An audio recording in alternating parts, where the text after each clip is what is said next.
नमस्कार, आप देख रहे हैं हल्ला बोल टीवी। मैं हूं दीपक शर्मा और हमारे साथ हैं बिहार कांग्रेस कमेटी के अध्यक्ष राजेश कुमार। कहा जाता है कि 90 तक कांग्रेस बिहार की सत्ता में रही, डॉक्टर श्री कृष्ण सिंह का कार्यकाल भी देखा, लेकिन आजादी के बाद पहली बार कांग्रेस वर्किंग कमेटी की जो मीटिंग है, कांग्रेस वर्किंग कमेटी आ रही है पहली बार, जिस अध्यक्ष के कार्यकाल में वे हैं राजेश कुमार।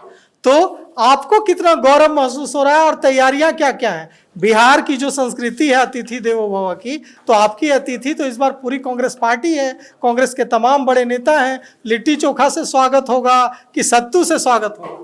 देखिए, जिस तरह से ये सदाकत आश्रम का इतिहास रहा है कि 1921 में आज़ादी के लड़ाई लड़ने के लिए इस जगह को पूरी तरह से उपयोग किया गया था और उस समय के मौलाना मजरुल हक साहब ने ज़मीन इसको 21 एकड़ ज़मीन उन्होंने आज़ादी की लड़ाई के लिए यहाँ प्रोवाइड कराया था। और सारी लड़ाइयाँ अंग्रेज़ों को, भारत छोड़ो, इसके बाद जो है बापू के सत्याग्रह, नमक सत्याग्रह, नील के खेती के विरुद्ध चंपारण सत्याग्रह, तो ये धरती जो था उस समय, आज के इंग्लिश में लोग कहते हैं स्ट्रेटजी, तो उस समय के अंग्रेज़ों के खिलाफ लड़ाई लड़ने के लिए, आज़ादी की लड़ाई लड़ने के लिए ये धरती सबसे उपयोग धरती रहा है।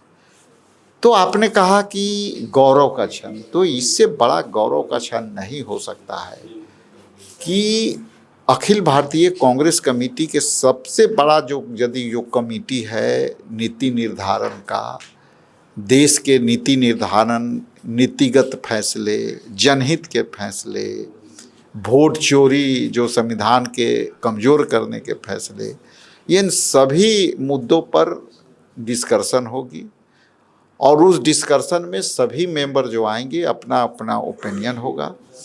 और ये और भी गौरव का विषय है कि ये सदाकत आश्रम के धरती पर CWC में विस्तारित कार्य समिति के बैठक में राजनीतिक फैसले लिए जाएंगे, वो भी पूरे देश के परिप्रेक्ष्य में। ये बड़ा मुद्दा है कि पूरे देश के परिप्रेक्ष्य में ये निर्णय होगा कि यदि गुजरात में लड़ाई लड़ना है तो कैसे लड़ना है, हमको यदि महाराष्ट्र में लड़ना है तो कैसे लड़ना है।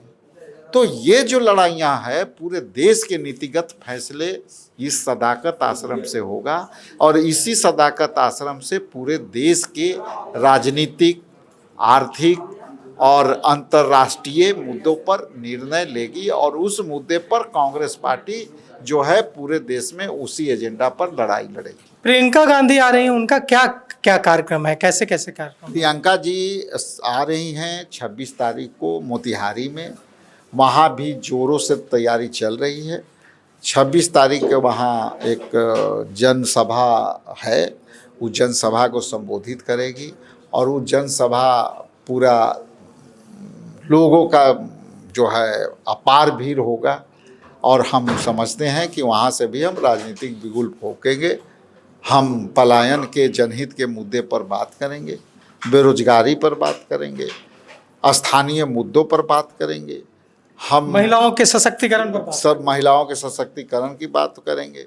हम 25 लाख जो मुफ्त जीवन स्वास्थ्य बीमा कर रहे हैं उसका बात करेंगे। तो ये हर घर अधिकार के बात करेंगे। तो ये सब सारी मुद्दों पर प्रियंका जी वहाँ पे लेगी। पटना में भी कार्यक्रम होगा? पटना में एक टेंटेटिव है जो अभी उसकी पूरी रूपरेखा तैयार नहीं हुई है, अभी हम निकले हैं, पूरी रूपरेखा निकलेंगे, यहाँ से तैयार करेंगे उसको। कहा जा रहा है पिछली बार हमारी जब आपसे बातचीत हुई थी तो आपने पप्पू यादव समर्थकों को एक खुशखबरी दी थी, लेकिन उसके बाद आज फिर से कहा जा रहा है कि पूर्णिया ले जाना चाहते थे। राजनीतिक गलियारों में, सियासी गलियारों में ऐसी चर्चा है कि पप्पू यादव चाहते थे कि प्रियंका गांधी का कार्यक्रम पूर्णिया में हो, लेकिन यहाँ अखिलेश सिंह ने बाजी मार ली और मोतिहारी में कार्यक्रम हो गया। नहीं, ऐसा नहीं है, किसी का नहीं है, ये हमारा फैसला है। हम सब मिल के कृष्णा जी, प्रभारी, और इस पर हमारे CLP दोनों लीडर ये सबसे राय लिया गया है। कौन बोलता है, जो बोलता है मेरे सामने लाइए कौन फैसला लिया है। ये मिल करके 3 ऑप्शन रखे गए थे। 3 ऑप्शन में पूर्णिया भी था, कटिहार भी था, नहीं सॉरी खगड़िया भी था, मोतिहारी भी था। लेकिन अंतोगत्वा जो वो पॉकेट हमारा था खास करके, और कई पॉकेट ऐसे थे जहाँ पे राहुल गांधी जी आ चुके थे और बड़ी सभा कर चुके थे। तो ये कोई किसी का फैसला जो लोग कह रहे हैं, ये सभी लोग का फैसला है। जिनका भी आप नाम लिए वो भी उनका भी फैसला है। इसलिए कोई किसी का पार्टी का कार्यक्रम, प्रियंका जी का कार्यक्रम कोई कैसे बाजी मार सकता है। ठीक है, ये प्रदेश कांग्रेस कमेटी के नेतृत्व में हो रहा है। प्रदेश कांग्रेस कमेटी के जो भी कोर में हैं उनके सहमति से हो रहा है। तो इस तरह के कोई मुद्दे की बात नहीं। आपकी पार्टी के सांसद हैं, वरिष्ठ नेता हैं तारिक अनवर, स्क्रीनिंग कमेटी की जो मीटिंग हुई दिल्ली में उसमें नहीं रहे और उन्होंने NDTV से बातचीत में कहा, मैं देख रहा था उनका, कि मेरे पास कहने को कुछ नहीं था इसलिए मैं नहीं गया, और ये जो मीटिंग स्क्रीनिंग कमेटी की हो रही है यही बेईमानी है। अगर जब तक सीटों का गठबंधन में फैसला नहीं हो जाता है तब तक हम स्क्रीनिंग कमेटी की मीटिंग क्या करेंगे। तो बड़े नाराज दिख रहे हैं आपके एक सांसद, वरिष्ठ सांसद। अध्यक्ष कैसे मनाएंगे अपने सांसद? माने हुए को क्या मनाना है। हमारी पार्टी में यही तो अभिव्यक्ति की आज़ादी है कि हमारे नेतृत्वकर्ता के मुंह पर भी हमारे कार्यकर्ता, साधारण कार्यकर्ता, वो तो सांसद हैं और वो जो बोले हैं वो उनकी रिस्पेक्ट है। इसलिए वो जो बोले हैं वो भले मीडिया में अदरवाइज लें, लेकिन यदि हम स्क्रीनिंग कमेटी करते हैं या कमेटी करते हैं तो अकेले अध्यक्ष जी चुप होकर के प्रभारी जी थोड़े होते हैं, सबसे बुलवाते हैं, भाई आपका क्या ओपिनियन है, आपका क्या ओपिनियन है। कार्य समिति के जो यहाँ बैठक हो रहा है सबको मौका मिलेगा। तो मौका मिलने से वो अलग है। हम लोग जिस क्षेत्र के सांसद थे, जहाँ के सांसद थे, उनकी हम लोग ने ऑब्जर्वेशन के लिए बुलाया था और वो सम्मानित लीडर हैं। हमारा दायित्व है कि उनकी बातों को सुने और वो जैसा है तो हम उनसे बात कर करके सब रिजॉल्व कर लेंगे, ले लेनी है। कई मुद्दे पर हमारे पास है, उनसे राय लिए गए हैं, सबसे राय लिए गए, इसलिए उनका पूरी पार्टी में कहने का हक है, वो अपना कहें। कन्हैया कुमार भी आ रहे हैं कांग्रेस वर्किंग कमेटी की मीटिंग में हिस्सा लेने यहाँ, तो बिहार चुनाव में उनकी क्या भूमिका हो? जो स्पष्ट है, जो वर्किंग कमेटी के सदस्य होंगे वही उसमें शामिल होंगे। वो यदि सदस्य है तो शामिल होने के लिए आएंगे। उनकी क्या भूमिका होगी चुनाव में, बिहार चुनाव में? वो भूमिका वो जहाँ है, जहाँ पे कंपेन करते हैं, अब प्रचार प्रसार वो करते हैं। पार्टी उनको उपयोग करती है, पूरे देश में उपयोग करती है। और इस बार जो बिहार चुनाव होने जा रहा है, ऐतिहासिक चुनाव बिहार में होने जा रहा है, इसमें भी कांग्रेस अध्यक्ष, बिहार कांग्रेस कमेटी के अध्यक्ष कन्हैया कुमार और पप्पू यादव, इन दो नाम जिनसे आरजेडी घबराने लगती है, इन दो नामों का इस्तेमाल करेंगे अध्यक्ष? मेरा मकसद घबरवाना नहीं है, मेरा मकसद डरवाना नहीं है। मेरा मकसद है, कांग्रेस पार्टी एक राष्ट्रीय पार्टी है, हमारे 101 सांसद हैं, पूरे देश में लगभग 6 से 7 हज़ार जो है हमारे विधायक हैं। हम डराएंगे क्यों? हमको भले कोई डरा देता है, बीजेपी आन करके लाठी मार के चली जाती है तो डराता तो वो है। बीजेपी रोड पर धमकाती है हमारे नेताओं को, बीजेपी संसद में हमारे नेता को गाली देकर चुप करवाता है, तो डराने का काम तो वो करता है। हम तो गांधीवादी लोग हैं, आओ भाई जितना लाठी चलाना है आश्रम में चला लो।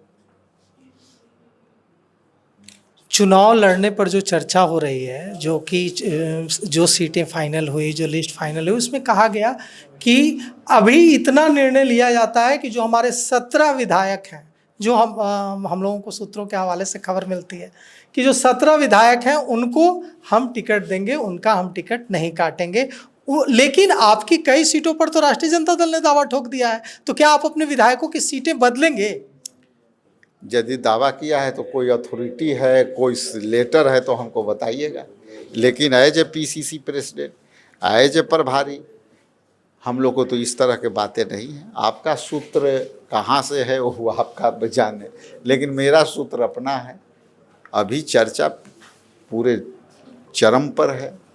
वो चर्चा हम लोग बैठ करके ट्रांसपेरेंसी से, मजबूती से कर रहे हैं। एक बड़ा मैसेज है मल्लिकार्जुन खड़गे, राजेश कुमार क्या मैसेज दे रहे हैं बिहार को इस CWC की जो मीटिंग है, इस मीटिंग के माध्यम से? देखिए, बिहार के वर्किंग कमेटी होना सबसे बड़ी युवाओं के लिए संदेश है। उनके लिए बेरोजगारी कैसे दूर की जाए, पलायन कैसे रोकी जाए, जो राजनीतिक मुद्दे हैं, अंतर्राष्ट्रीय मुद्दे हैं, उस पर कैसे है, अभी वीज़ा का जो हाल किया है, टैरिफ का जो हाल किया है, विदेशी नीति में फेलियर हुआ है, उस सब मुद्दे पर बात होंगे। और बिहार के युवाओं के लिए, बिहार के लोगों के लिए इतना ही संदेश है कि वोट चोर गद्दी छोड़ के नारों के साथ आप मजबूती से खड़े होइए। चूँकि संविधान खतरे में है, आपकी वोट के अधिकार खतरे में है, इसकी लड़ाई लड़ने में इंडिया गठबंधन को साथ दें। तो सुना आपने बिहार कांग्रेस कमेटी के अध्यक्ष राजेश कुमार को।